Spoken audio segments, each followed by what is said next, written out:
إن الحمد لله نحمده ونستعينه من يهده الله فلا مضل له ومن يضلل فلا هادي له ونشهد أن لا إله إلا الله وحده لا شريك له ونشهد أن محمدا عبده ورسوله والصلاة والسلام على سيد الأنبياء والمرسلين أما بعد فأعوذ بالله من الشيطان الرجيم بسم الله الرحمن الرحيم اتل ما اوحی الیک من الکتاب واقم الصلاۃ ان الصلاۃ تنہی عن الفحشاء والمنکر ولذکر اللہ اکبر واللہ یعلم ما تصنعون وقال رسول اللہ صلی اللہ علیہ وسلم من کذب علی متعمدا فلیتبوأ مقعدہ من النار وقال رسول اللہ صلی اللہ علیہ وسلم ما من عبد یخطب خطبۃ الا اللہ سائلہ عنہا ما اراد بها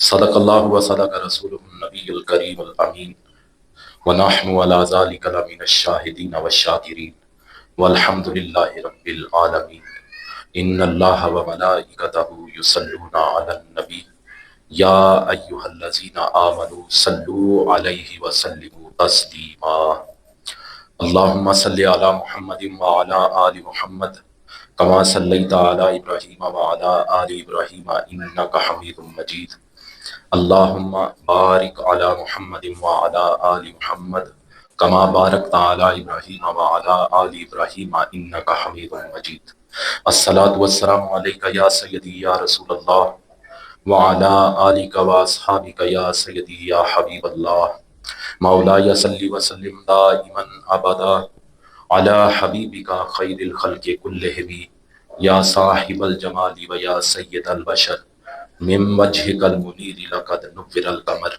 لا يمكن الثناء كما كان حقه بعد از خدا بزرگ توئی قصہ مختصر خالق کائنات جل جلالہ و عما نوالہ و اتم برہانہ و اعظم شانہ کی بارگاہ میں حمد اور وجہ تخلیق کائنات حضور نبی پاک صاحب لاولاک تاجدار مدینہ سرور قلب و سینہ حضرت محمد مصطفیٰ صلی اللہ علیہ وسلم کی پاک اور مقدس بارگاہ میں ہدیہ درود و سلام پیش کرنے کے بعد معزز سامعین السلام علیکم ورحمۃ اللہ وبرکاتہ۔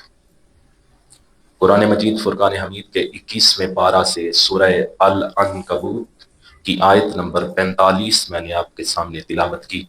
اس آیہ مبارکہ میں اللہ رب العزت نے ارشاد فرمایا اتل ما اوحی الیک من الکتاب واقم الصلاۃ واقم الصلاۃ ان الصلاۃ تنہی عن الفحشاء والمنکر، جو کتاب آپ پر وحی کی گئی ہے آپ اس کی تلاوت فرمائیے اور نماز قائم کیجیے، بلا شبہ نماز بے حیائی اور برے کاموں سے روکتی ہے۔ والا ذکر اللہ اکبر، اور البتہ اللہ کا ذکر بہت بڑی چیز ہے۔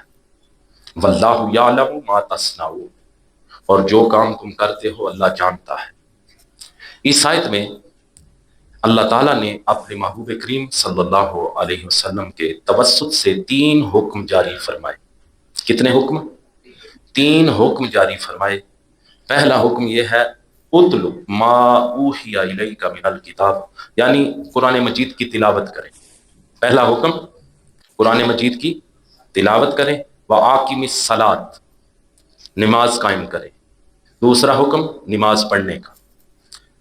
تیسرا وَلَذِكْرُ اللَّهِ أَكْبَرُ، یعنی اللہ کا ذکر سب سے بڑا ہے۔ ان 3 چیزوں کو آسان اور مختصر لفظوں میں آپ یوں سمجھیں، تلاوت، نماز اور ذکر۔ ایک آیہ مبارکہ میں 3 حکم اپنے محبوب کریم صلی اللہ علیہ وسلم کے توسط سے اللہ تعالیٰ نے جاری فرمائی۔ کون کون سے؟ تلاوت قرآن مجید، نماز اور ذکر۔ ان تینوں کاموں سے ایک مومن کو کسی صورت بھی غافل نہیں ہونا چاہیے۔ یہی تینوں چیزیں ایک صوفی، ایک سالک، ایک درویش یا قرب الہی کے متمنی شخص کا اوڑھنا بچھونا ہونا چاہیے۔ اب ہم ان تینوں چیزوں میں سے ہر ایک کی مختصر وضاحت کریں گے۔ پہلی چیز تلاوت قرآن مجید۔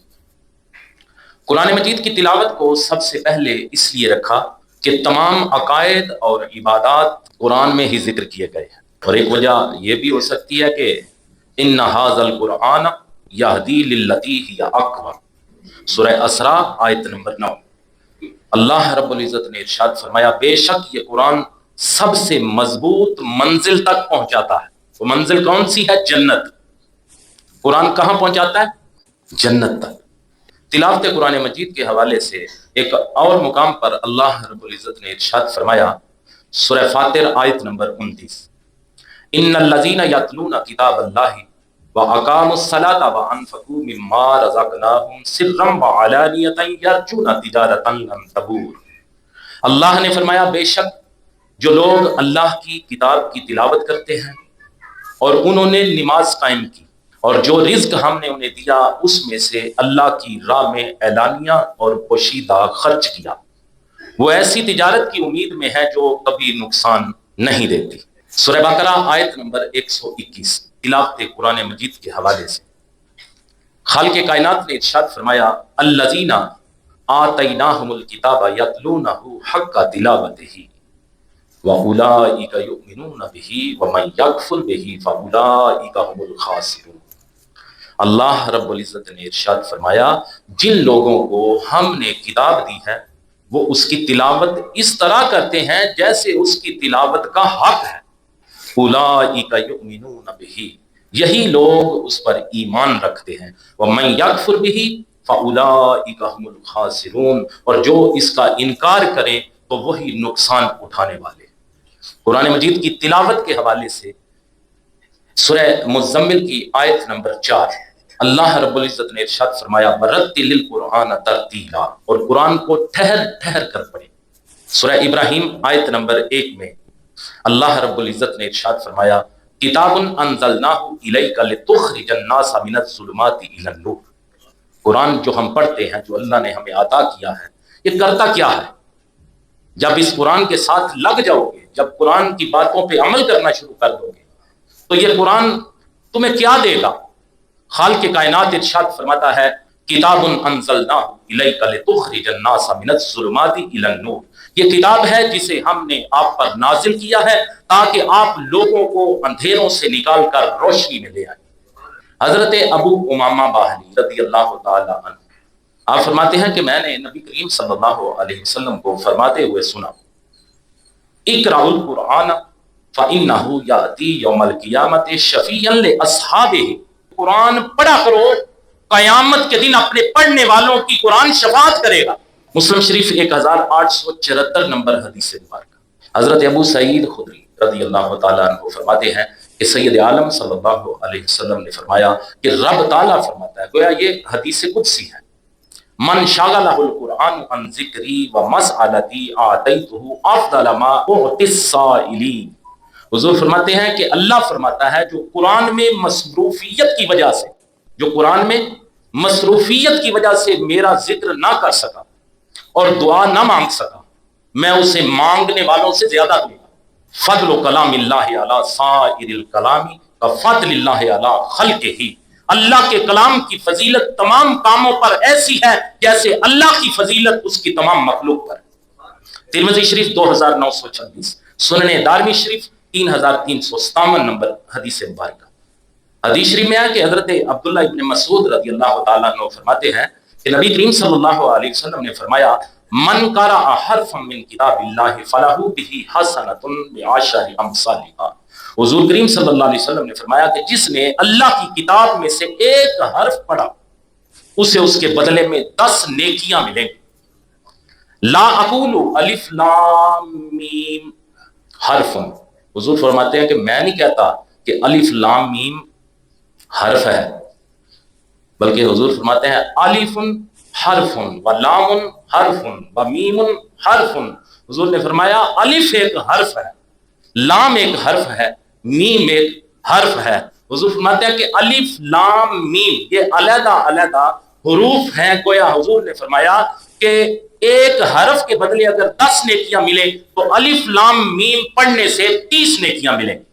ترمذی شریف 2910 نمبر حدیث مبارکہ۔ حضرت عثمان بن عبداللہ بن اوس ثقفی رضی اللہ تعالیٰ عنہ اپنے دادا کا یہ بیان نقل کرتے ہیں کہ حضور کریم صلی اللہ علیہ وسلم نے فرمایا قراءۃ الرجل فی غیر المصحف 1000 درجہ. حضور فرماتے ہیں کہ دیکھے بغیر قرآن مجید کی تلاوت کرنا 1000 درجات کا باعث ہے. وَقِرَاءَتُهُ فِي الْمُصْحَفِ تُضَاعَفُ عَلَى ذَلِكَ 1000 درجہ.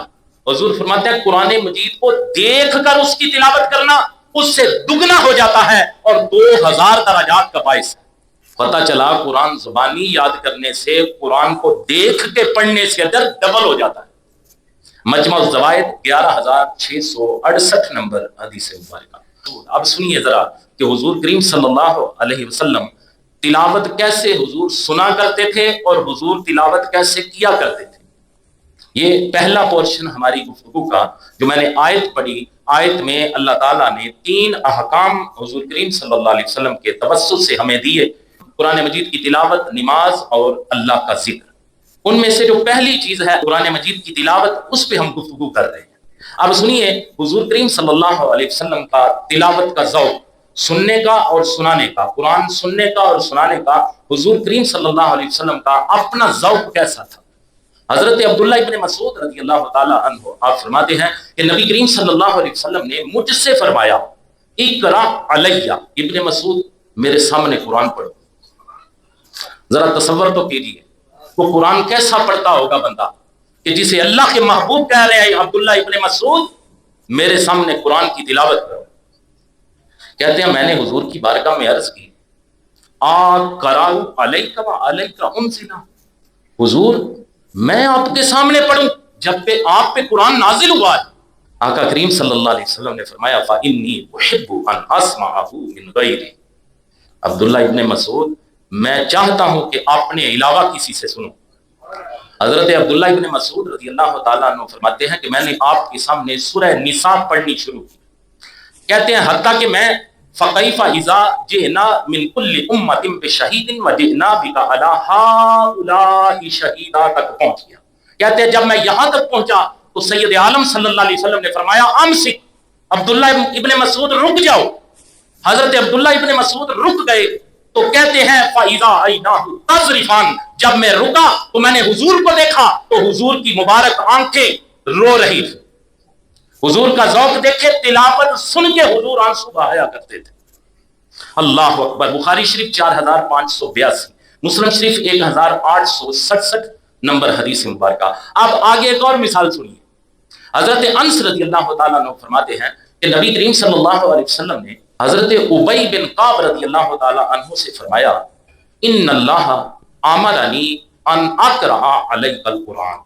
بے شک اللہ نے مجھے حکم دیا ہے کہ میں تمہارے سامنے قرآن پڑھوں.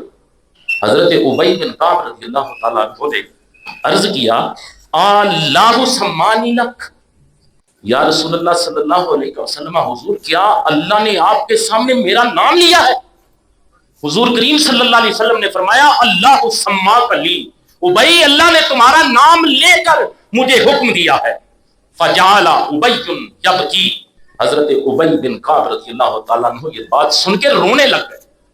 حضرت قتادہ رضی اللہ تعالیٰ عنہ فرماتے ہیں کہ مجھے بتایا گیا ہے کہ حضور کریم صلی اللہ علیہ وسلم نے ان کے سامنے سورہ البینہ لم یکن الذین کفروا من اہل الکتاب یہ سورت پڑھی تھی. دیکھیں قرآن کیسی چیز ہے. کبھی حضور اپنے غلام سے قرآن سن رہے ہیں اور کبھی حضور اللہ کے حکم سے اپنے غلام کو قرآن سنا رہے. یہ حدیث مبارکہ بخاری شریف 4960، مسلم شریف 1864. اب میں آپ کو 2 حضور کے صحابہ کی مثالیں بھی دیتا ہوں کہ قرآن کا ذوق کیسا تھا. جب حضور کے صحابہ قرآن پڑھتے تھے تو کیا عالم ہوتا تھا. آپ سب کو پتا ہے کہ اسلام کی سب سے پہلی مسجد کون سی ہے؟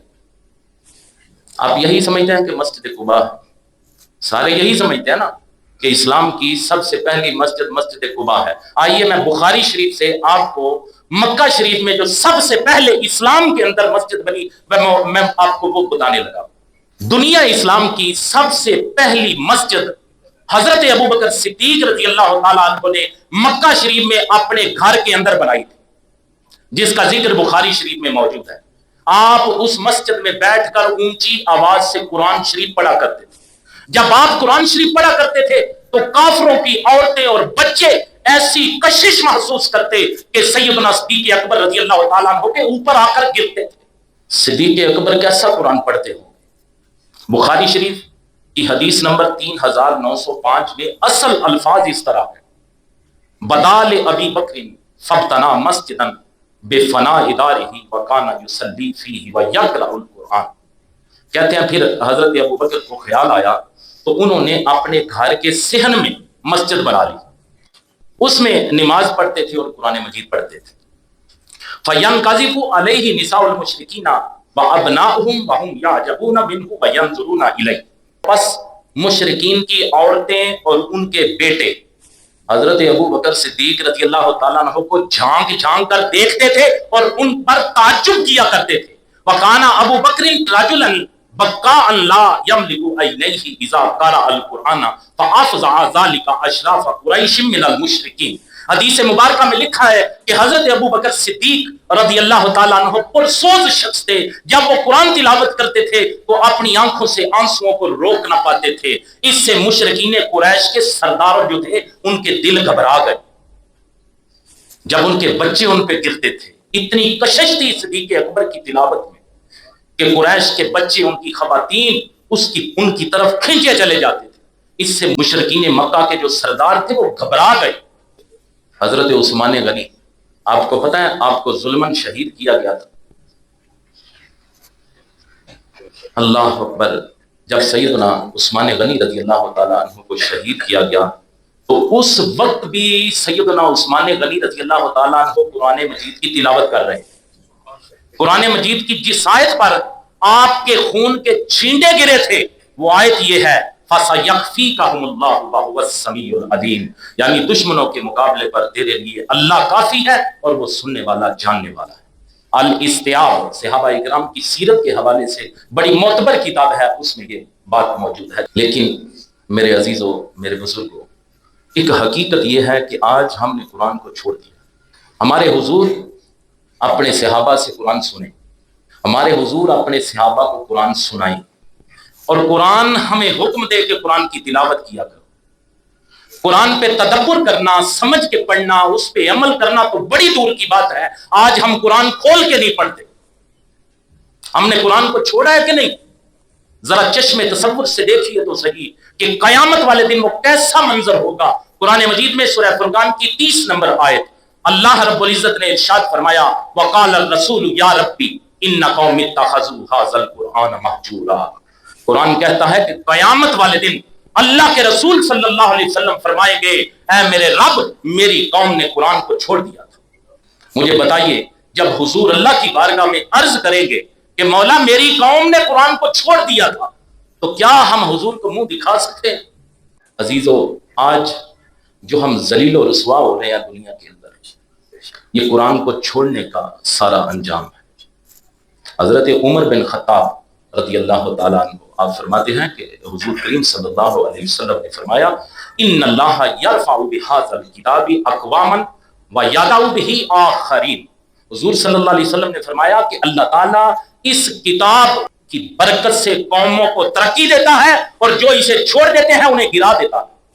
دیکھو میرے صاحبو، آج امت مسلمہ جو دگرگوں حالات سے گزر رہی ہے، اس کی وجہ یہ ہے کہ ہم نے قرآن کو چھوڑ دیا، ہم نے قرآن کا دامن چھوڑ دیا، ہم نے قرآن پہ عمل کرنا چھوڑ دیا، ہم نے قرآن کو سمجھنا چھوڑ دیا۔ اللہ نے ہمیں کہا کہ قرآن کی تلاوت کرو، کئی مہینے گزر جاتے ہیں ہمارے گھروں میں قرآن نہیں کھلتا۔ مجھے بتائیے، کیا یہ قرآن الماریوں میں رکھنے کے لیے ہمیں ملا ہے؟ اگر الماریوں میں رکھنے کے لیے نہیں ملا تو صاحبو، اس قرآن کو اپنے گھر میں تلاوت کیا کرو، اپنے بچوں کو، اپنی بیٹیوں کو، اپنی گھر والیوں کو یہ تعلیم دو کہ قرآن کو روزانہ تلاوت کیا کرو۔ قیامت کو کیسا منظر ہوگا کہ جب حضور اللہ کی بارگاہ میں کہیں گے کہ یا اللہ میری قوم نے قرآن کو چھوڑ دیا تھا۔ اللہ اکبر، قرآن کے علاوہ حل کوئی نہیں تمہارے مسائل کا، قرآن کے علاوہ کوئی حل نہیں۔ جتنے فتنے آپ کو نظر آ رہے ہیں ان سب کا حل یہ ہے کہ قرآن کے ساتھ اپنے دامن کو وابستہ کر لیں۔ حضرت مولا کائنات علی المرتضیٰ رضی اللہ تعالیٰ عنہ فرماتے ہیں: انی قد سمعت رسول اللہ صلی اللہ علیہ وسلم مولا کائنات رضی اللہ تعالیٰ عنہ فرماتے ہیں کہ میں نے رسول کریم صلی اللہ علیہ وسلم کو فرماتے ہوئے سنا ہے. کیا حضور نے فرمایا؟ آپ فرماتے ہیں کہ نبی کریم صلی اللہ علیہ وسلم نے فرمایا الا انہا ستکون فتنۃ، علی جلد ہی فتنے کھڑے ہو جائیں گے. حضور نے فتنوں سے آگاہ کیا مولا کائنات علی المرتضیٰ رضی اللہ تعالیٰ عنہ کو، علی جلد ہی فتنے کھڑے ہو جائیں گے. کہتے ہیں کہ میں نے عرض کیا مل مخرج منہا یا رسول اللہ صلی اللہ علیہ وسلم، حضور ان فتنوں سے نکلنے کا طریقہ کیا ہوگا؟ تو سید عالم صلی اللہ علیہ وسلم نے فرمایا کتاب اللہ، علی ایک ہی طریقہ ہے اللہ کی کتاب. آج بھی جن فتنوں میں امت پھنسی ہوئی ہے، آؤ قرآن کے دامن سے وابستہ ہو جائیں، قرآن کو پکڑ لیں، قرآن کی مانیں، قرآن کی تلاوت کریں، قرآن کو سمجھیں، قرآن کے مطابق اپنی زندگیوں کو گزاریں، سارے فتنے ختم ہو جائیں. حضور نے ہمیں نسخہ بتا دیا، لیکن بدقسمتی یہ ہے کہ ہم قرآن کی باتیں تو کرتے ہیں لیکن قرآن پہ عمل نہیں کرتے، قرآن کی تلاوت نہیں کرتے. گھر میں 6 مہینے بعد ہمارے گھروں میں قرآن نہیں کھلتا. جاؤ جا کے دیکھ لو اپنے گھروں کے اندر، موسٹلی گھروں کے اندر قرآن جو ہے وہ گرد و غبار میں اٹا ہوا ہوگا. جب بھی قرآن نکالو گے اس سے گرد اڑا کے ہی اسے پکڑو. بتائیے یہ کتاب کس کی ہے؟ کس نے دی ہمیں؟ کس لیے دی؟ ذلیل تو ہم نے ہونا ہے. وہ اقبال نے کہا تھا وہ معزز تھے زمانے میں مسلمان ہو کر اور تم خار ہوئے تارک قرآن ہو کر. حضرت ابن عباس رضی اللہ تعالیٰ عنہ فرماتے ہیں کہ آپ کے اور میرے آقا کریم صلی اللہ علیہ وسلم نے فرمایا ان الذی لیس فی جوفہ شیء من القرآن کالبیت الخرب. حضور نے فرمایا بے شک وہ آدمی جس کے سینے میں قرآن کا کچھ حصہ بھی نہیں، وہ اجڑے ہوئے مکان کی طرح. کتنے ہی ایسے لوگ ہیں جنہیں قرآن کی ایک سورت بھی نہیں آتی، جنہیں قرآن کی ایک آیت بھی نہیں آتی. جب باتیں کریں گے تو علماء کی شان میں بکواسات کریں گے، جب ان سے پوچھو تو انہیں قرآن بھی نہیں آئے گا. جب باتیں کریں گے 10 لوگوں میں بیٹھ کے طرح طرح کے بڑے بڑے مسئلے کریں گے، لیکن جب قرآن کی بات آئے انہیں قرآن نہیں آتا، انہیں ایک آیت نہیں آتی. میرے حضور نے فرمایا ان الذی لیس فی جوفہ شیء من القرآن کالبیت الخرب، بے شک وہ آدمی جس کے سینے میں قرآن کا کچھ ہی حصہ بھی نہیں ہے وہ اجڑے ہوئے مکان کی طرح. ترمذی شریف 2913، سنن دارمی 3307، مسند احمد 1952 نمبر حدیث مبارکہ. عزیزو دوسری چیز آپ کو یاد ہوگا کہ میں نے عرض کی تھی نماز. پہلی چیز قرآن مجید کی تلاوت، دوسری چیز میں نے عرض کی تھی نماز. نماز قرآن میں فرض کی گئی تمام عبادات میں سے سب سے افضل عبادت ہے. قیامت کے دن سب سے پہلے اسی نماز کے بارے میں سوال ہوگا. پھر قرآن میں اسی عبادت کا حکم سب سے زیادہ دیا گیا ہے. کس کا؟ نماز کا. قرآن میں سب سے زیادہ جو کسی عبادت کا حکم دیا گیا ہے وہ نماز ہے. پھر کم و بیش 70 بار اقیم الصلاۃ یہ الفاظ قرآن مجید میں آئے ہیں. کتنی بار؟ کم و بیش 70 مرتبہ اقیم الصلاۃ کے الفاظ آئے. حتیٰ کہ قیام، رکوع، سجدہ اس کا حکم بھی قرآن میں لفظاً موجود ہے. قرآن میں نماز کے رکوع، قیام اور سجدے کا حکم بھی قرآن میں لفظاً موجود ہے. پھر نماز کے اوقات کا ذکر بھی قرآن میں موجود ہے. پھر نماز کے فضائل بھی قرآن میں موجود ہیں، اور امن اور جنگ میں نماز کا فرق بھی خود قرآن نے ہمیں بتایا. پھر حدیث کی کتابوں میں جب آپ حدیث کی کتابیں پڑھیں، حدیث کی کتابوں میں طہارت، نماز اور جنائز کے ابواب سب سے زیادہ اور کتابوں کے شروع میں موجود ہوتے ہیں. جو بھی احادیث کی کتابیں ہوں، کتابوں کے شروع میں یہ ابواب موجود ہوتے ہیں. اللہ اکبر. پھر فقہ کی کتابوں میں سب سے لمبا باب نماز کا ہوتا ہے. فقہ کی کتابیں اٹھائیں، جب آپ فقہ کی کتابیں پڑھیں گے سب سے لمبا باب نماز کے متعلق ہوتا ہے. اللہ اکبر. لیکن آج ہم نماز سے بھی پڑھیں گے، کہنے کو ہم عاشق رسول ہیں، لیکن جب نماز کی باری آئے ہم نماز نہیں پڑھتے. یہ ایک حقیقت ہے. صحیح حدیث مبارکہ میں آپ کو سنانے لگا ہوں. مسلم شریف میں 247 نمبر، سنن نسائی شریف میں 464 نمبر، شعب الایمان جو امام بہقی کی کتاب ہے اس میں 2793 نمبر حدیث مبارکہ آپ کے اور میرے آقا کریم صلی اللہ علیہ وسلم نے فرمایا بین الرجل و بین الشرک والکفر ترک الصلاۃ، حضور نے فرمایا بندے اور شرک و کفر کے درمیان فرق نماز کا ترک کرنا۔ مجھے بتائیے کیا ہم نے کبھی اس پہلو سے سوچا ہے؟ یہ جو حدیث مبارکہ ہے اس میں کسی کو اختلاف نہیں، نہ کوئی حدیث اس سے اختلاف کرتا ہے، نہ کوئی بریلوی کرتا ہے، نہ دیوبندی کرتا ہے، کوئی اس سے اختلاف نہیں کرتا۔ لیکن حقیقت یہ ہے کہ یار جو صحیح حدیث ہے، میرے حضور کہتے ہیں کہ بندے میں اور کفر و شرک میں جو فرق ہے وہ نماز کا ترک کرنا، نماز کو چھوڑ دینا۔ کیا ہم نے کبھی اس پہلو پہ سوچا؟ ہم کتنی نمازیں چھوڑ رہے ہیں، کتنی ہی نمازیں چھوڑ رہے ہیں۔ میرے حضور کہتے ہیں کہ کفر و شرک میں اور بندے میں فرق ہی نماز کا ترک کرنا ہے۔ بھائی یہ باتیں میں کیوں آپ کو بتاتا ہوں؟ اس لیے بتاتا ہوں تاکہ میں بھی عمل کر سکوں اور آپ کے علم میں بھی یہ چیزیں آئیں کہ ہم نے کسی صورت، یہ جو 3 احکام آج میں بیان کر رہا ہوں قرآن کی ایک آیت سے، ہم یہ تینوں احکام جو اپنی زندگی میں لاگو کر دیں، کمیاں کوتاہیاں ساری ختم کر دیں۔ بعض احادیث میں ایک نماز کے بعد دوسری نماز کا انتظار اللہ سے رابطہ قرار دیا گیا ہے۔ ایک نماز پڑھ کے بندہ دوسری نماز کا انتظار کرنا شروع کرتے، یہ اللہ کے ساتھ رابطہ ہے۔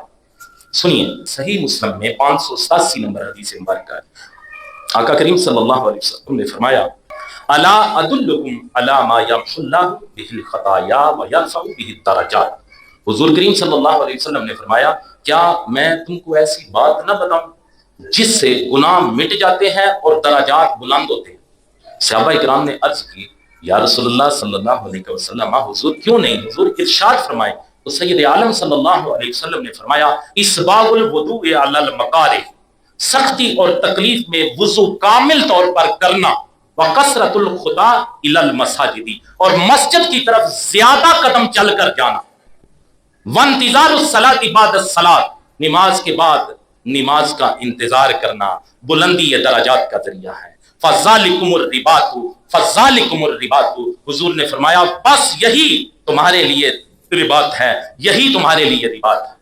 گویا پتہ چلا حضور کریم صلی اللہ علیہ وسلم نے 3 چیزیں بیان کی ہے اس حدیث مبارکہ میں۔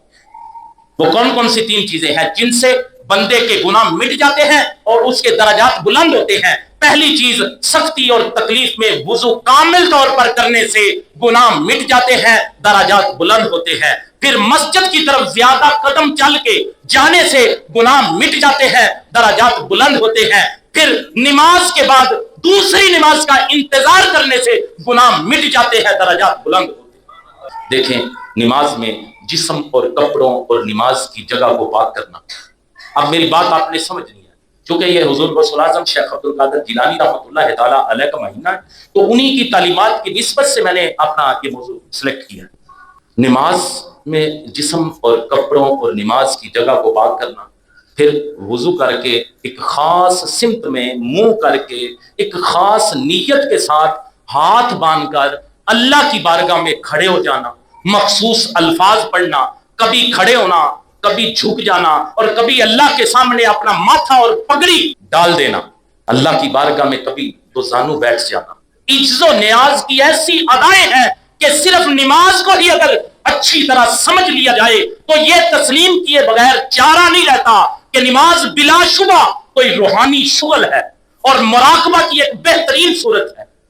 نبی کریم صلی اللہ علیہ وسلم کے غلاموں، حبیب کریم صلی اللہ علیہ وسلم کے اس دنیا سے رخصت ہوتے وقت سب سے آخری الفاظ کیا تھے؟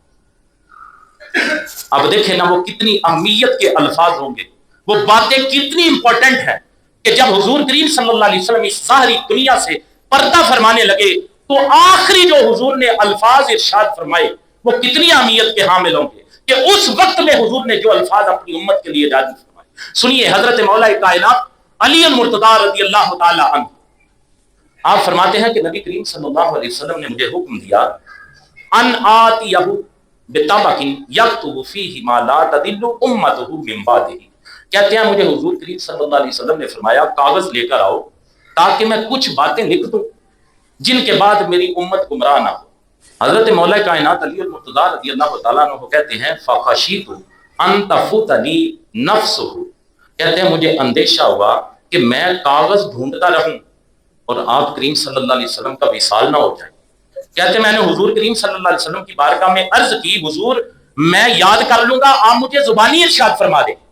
تو سید عالم صلی اللہ علیہ وسلم نے فرمایا، سنیے گا توجہ سے کہ یہ الفاظ کون سے ہیں جو حضور نے آخری وقت میں ارشاد فرمائے تھے۔ میرے آقا نے فرمایا اوصی بالصلاۃ والزکاۃ وما ملکت ایمانکم، میرے حضور نے فرمایا علی میں تمہیں نماز اور زکوٰۃ اور غلاموں سے اچھا سلوک کرنے کی وصیت کرتا ہوں۔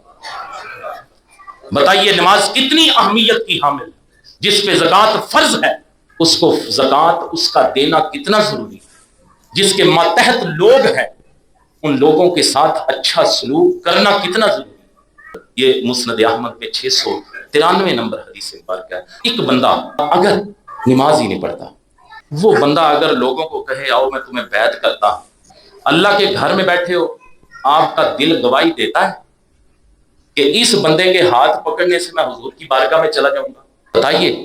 اچھا یار، ایک موضوع تھا قرآن کی تلاوت، میں اللہ کے گھر میں بیٹھا ہوں، بہت سارے اس دور کے پیر، بہت سارے اللہ ماشاءاللہ اچھے ہیں جنہیں قرآن بھی آتا ہے، جو حافظ قرآن بھی ہیں، شریعت کو بھی جانتے ہیں، عمل بھی کرتے ہیں، لیکن بہت سارے لوگ جو پیر بن کے بیٹھے ہیں انہیں اوپر سے دیکھ کے قرآن نہیں آتا۔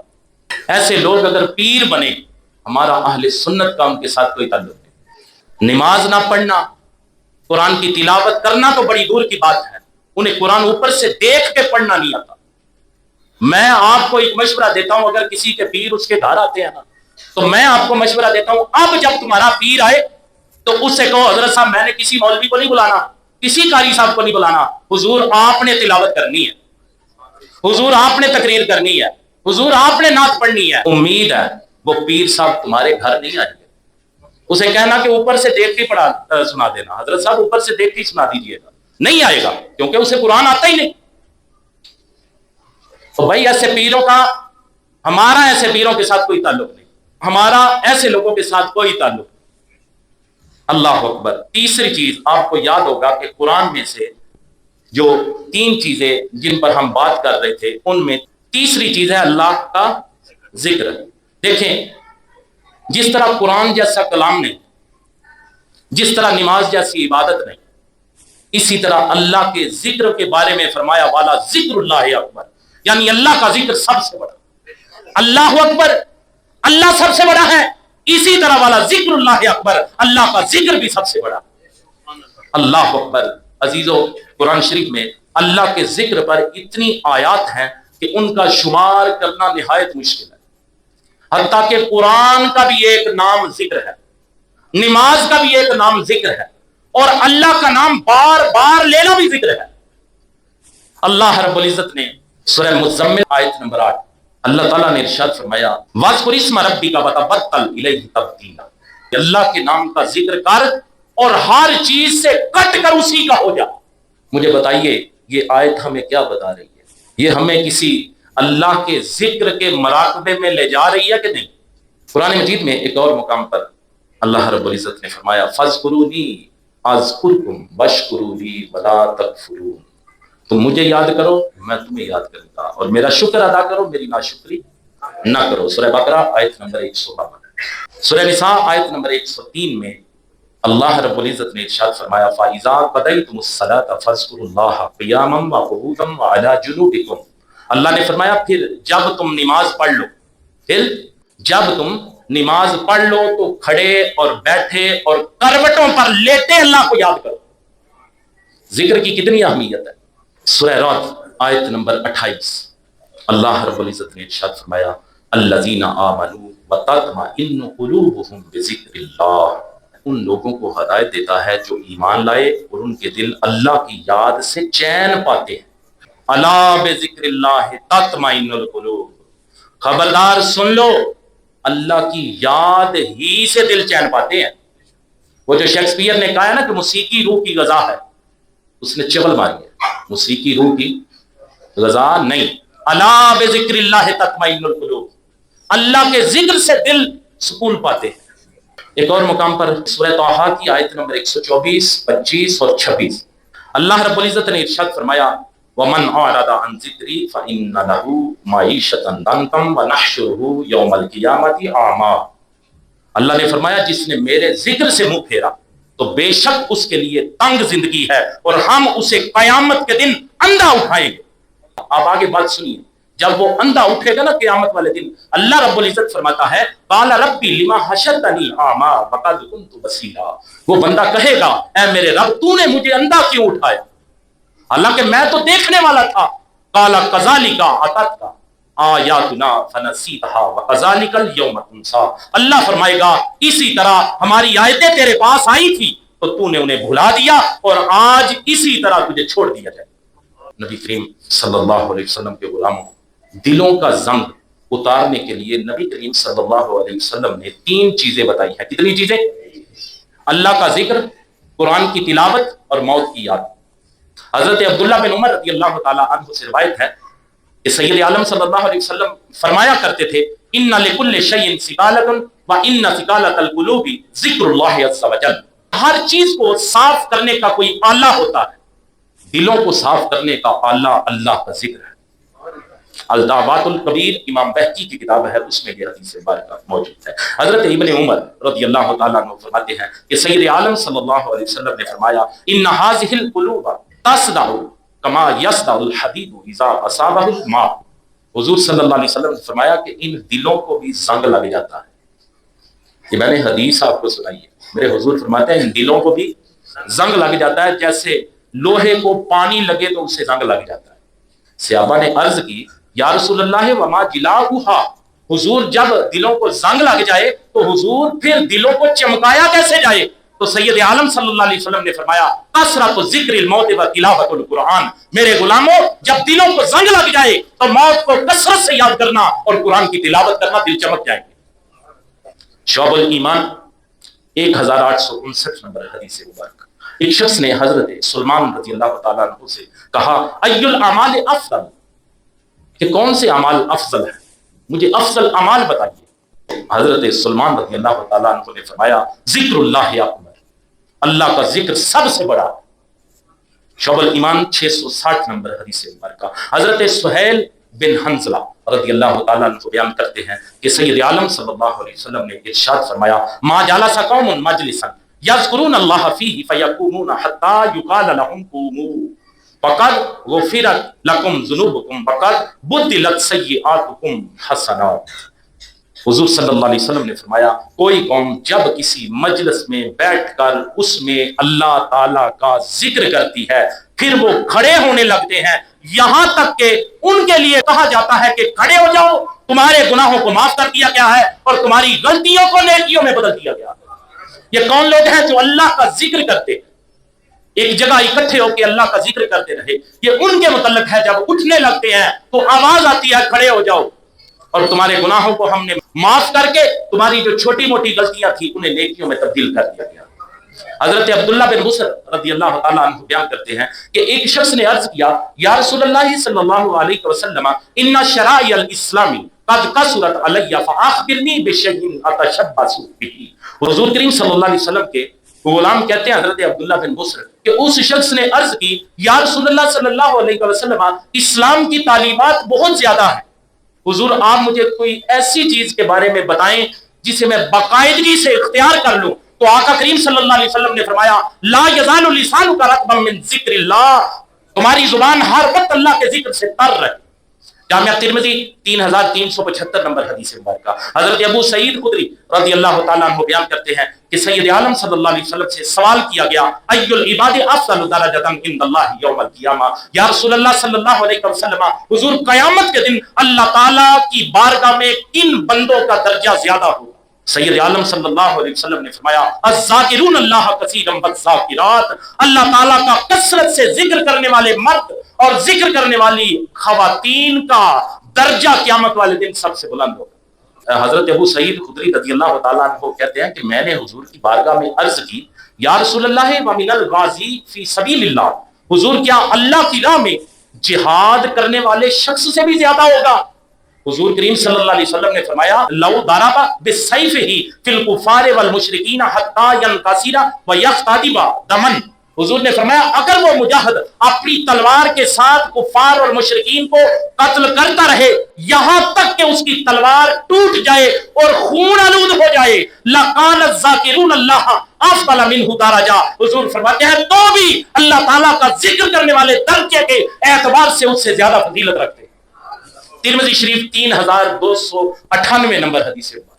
حضرت ابو درداء رضی اللہ تعالیٰ عنہ بیان کرتے ہیں کہ ایک دن نبی کریم صلی اللہ علیہ وسلم نے فرمایا الا انبئکم بخیر اعمالکم وازکاها عند ملیککم وارفعها فی درجاتکم، حضور نے فرمایا کیا میں تمہیں اس چیز کے بارے میں نہ بتاؤں جو تمہارے اعمال میں سب سے بہتر ہے اور تمہارے پروردگار کی بارگاہ میں سب سے زیادہ پاکیزہ ہے اور تمہارے درجات کی بلندی کے لیے سب سے زیادہ بہترین ہے، وخیر لکم من انفاق الذهب والورق خیر لکم من ان تلقوا عدوکم فتضربوا اعناقهم ویضربوا اعناقکم، حضور صلی اللہ علیہ وسلم نے فرمایا اور تمہارے لیے سونے اور چاندی کو خرچ کرنے سے زیادہ بہتر ہے، تمہارے لیے دشمن کا سامنا کرنے سے زیادہ بہتر ہے جب تم انہیں قتل کرو یا وہ تمہیں قتل کرے، گویا جہاد کے حوالے سے حضور نے فرمایا کہ اس سے بھی بہتر ہے۔